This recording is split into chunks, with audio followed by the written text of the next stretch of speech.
You wake before the sun, not because you want to, because the day will punish you if you don't.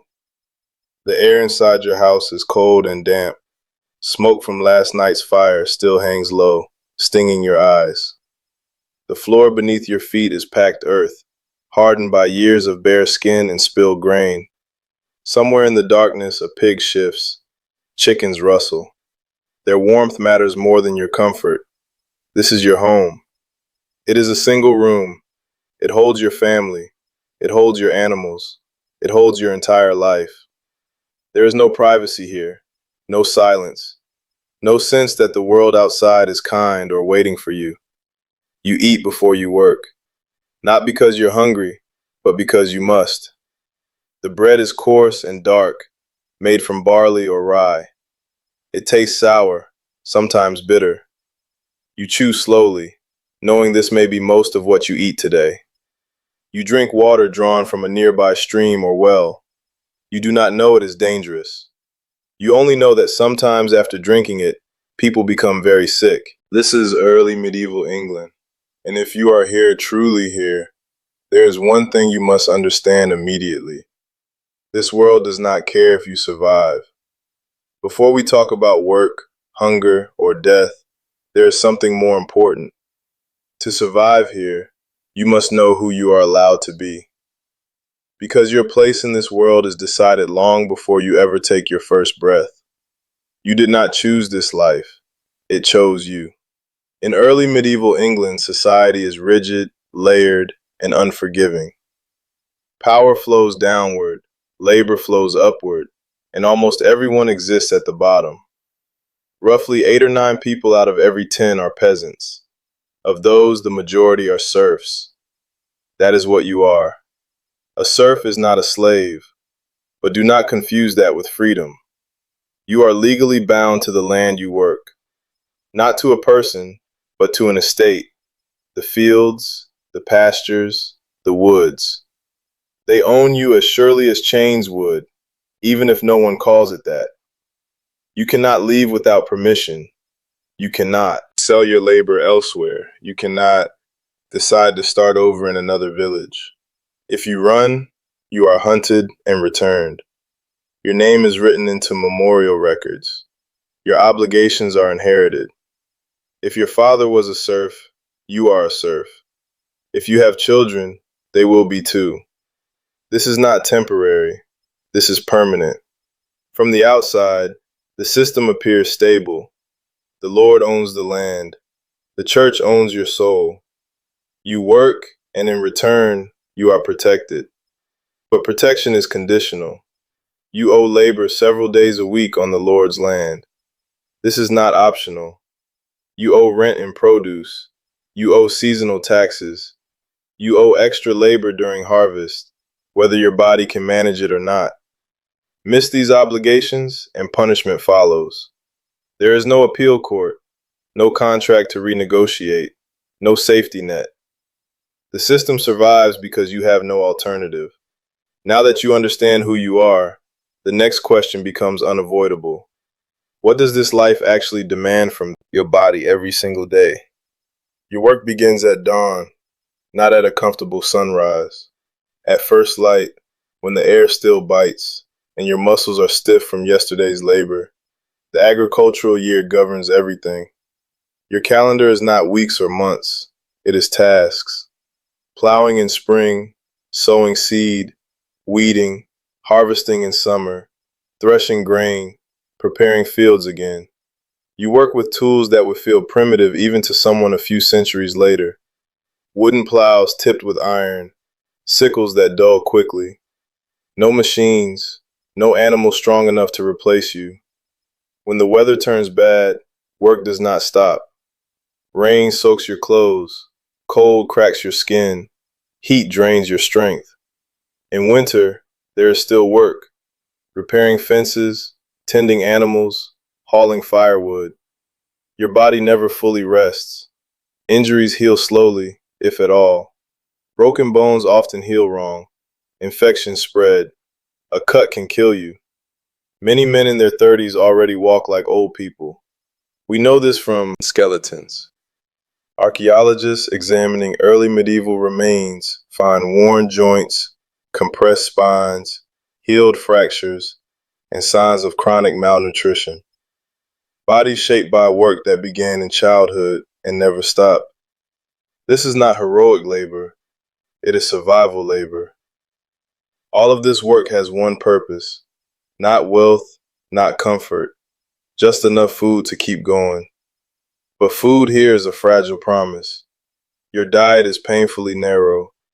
Most days you eat bread, coarse, dense, and dark. It is made from barley or rye, sometimes mixed with whatever grain was cheapest that year. Alongside it, a thin porridge. Vegetables help if your small garden produces enough. Beans, peas, onions, occasionally cabbage. Meat is rare, not because animals are scarce, but because hunting is forbidden. Forests belong to the nobility. Killing deer or boar without permission is a serious crime. Even gathering fallen wood can bring punishment. If you are caught poaching, the penalty may be fines, mutilation, or worse. So meat is saved for feast days, if your Lord allows it, or for moments of desperation that risk everything.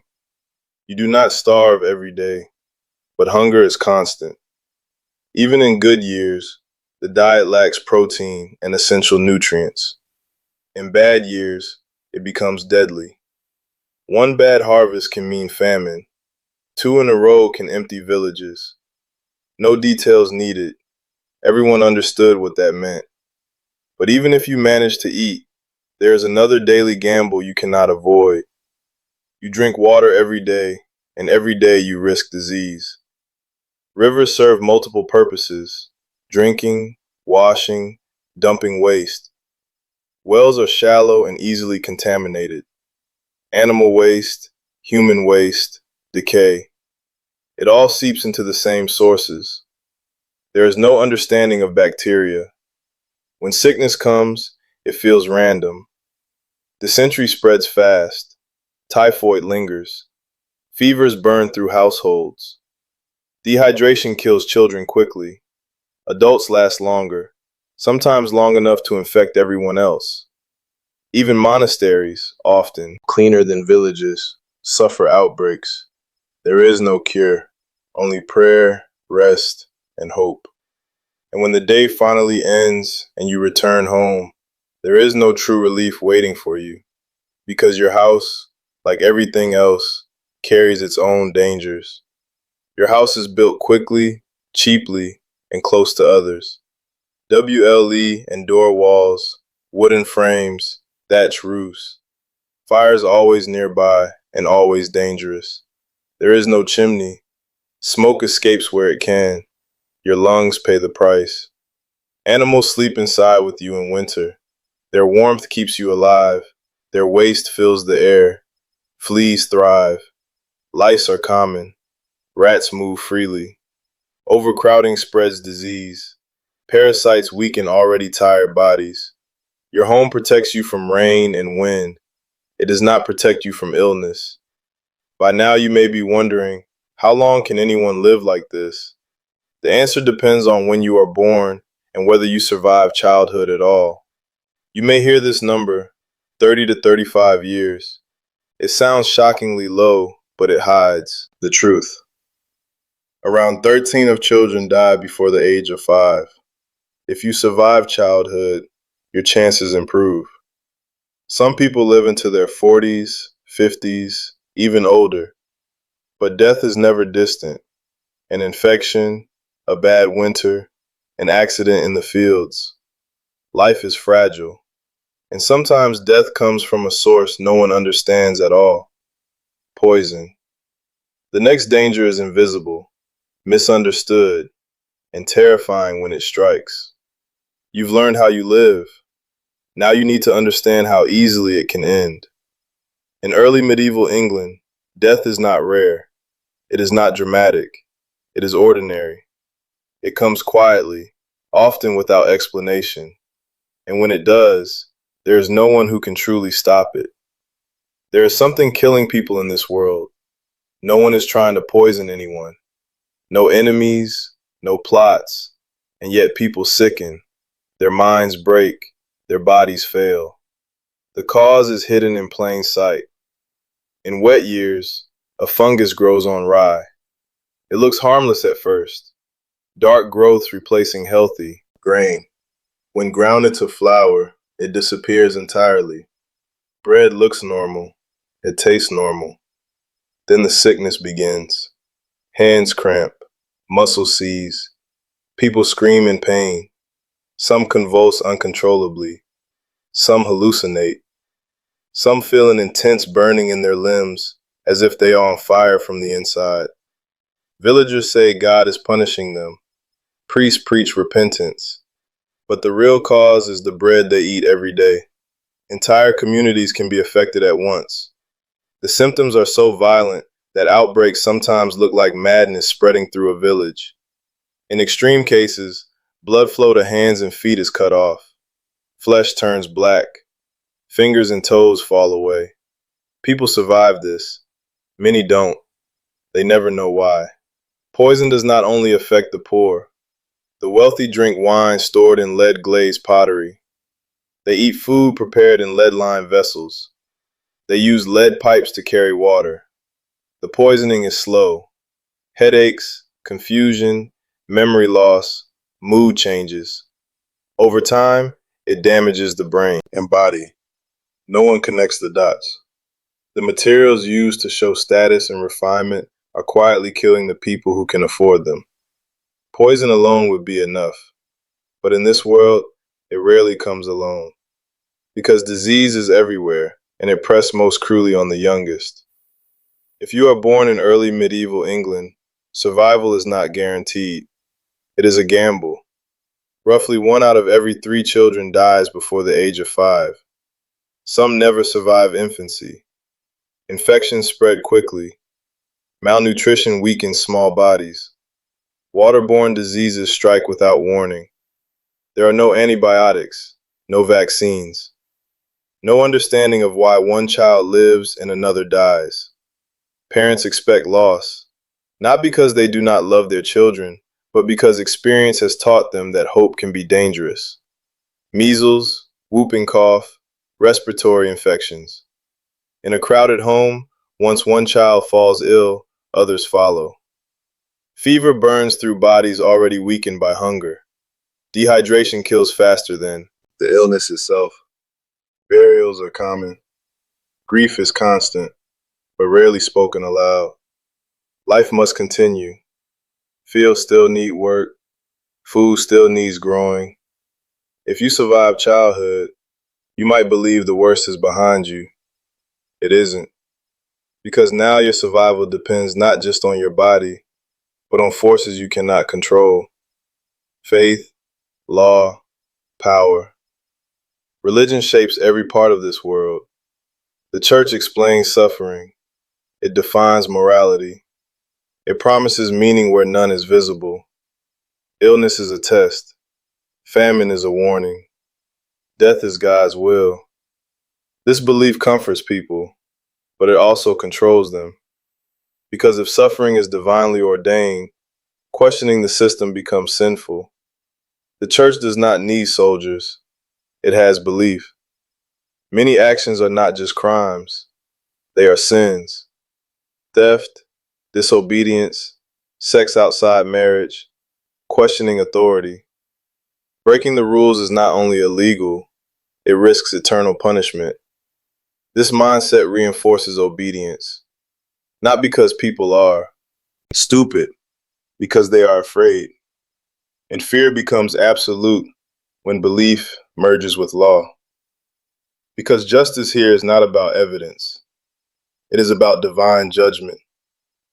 Justice in early medieval England is public and brutal. Punishments are meant to be seen.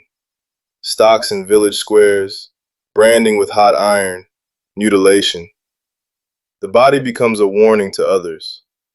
But the most terrifying aspect of justice is something else. Trial by ordeal. If you are accused of a serious crime, guilt is not decided by witnesses or investigation. It is decided by God. You may be forced to carry a red-hot iron, reach into boiling water, be thrown into a river. Your wounds are inspected days later. If they heal cleanly, you are innocent. If they fester, you are guilty. If you drown, God judged you innocent. This is not metaphor. This is law. In theory, the law applies to everyone. In reality, it does not. The wealthy can pay fines. The powerful can negotiate. The poor endure punishment. Justice is another tool of control. By now, the danger should feel overwhelming. But there is one final threat that dwarfs all others because it destroys not just individuals, but entire communities. War. War is not a rare disaster in early medieval England. It is expected. You do not choose it. When your Lord calls, you go. Not because you are trained, but because refusal is a crime. You leave your fields, your animals, your family. You are not a soldier. You are a farmer handed a spear. There is no harm, no preparation, no promise. You will return. Even if you survive, the damage is already done. Your crops rot while you are gone. Your family struggles without you. And sometimes, war does not come from nearby lords. It comes from the sea. No warning. Ships appear, villages scatter, food taken, animals stolen, homes burned, people carried away. When the raiders leave, they take the future with them. Fields go unplanted. Hunger follows. Some villages never recover. They are abandoned, erased. This is the truth about war in this world. It does not need to kill you to destroy your life. Sometimes it only needs to pass through once. By now, you understand how dangerous life is in early medieval England. Hunger, disease, violence, poison.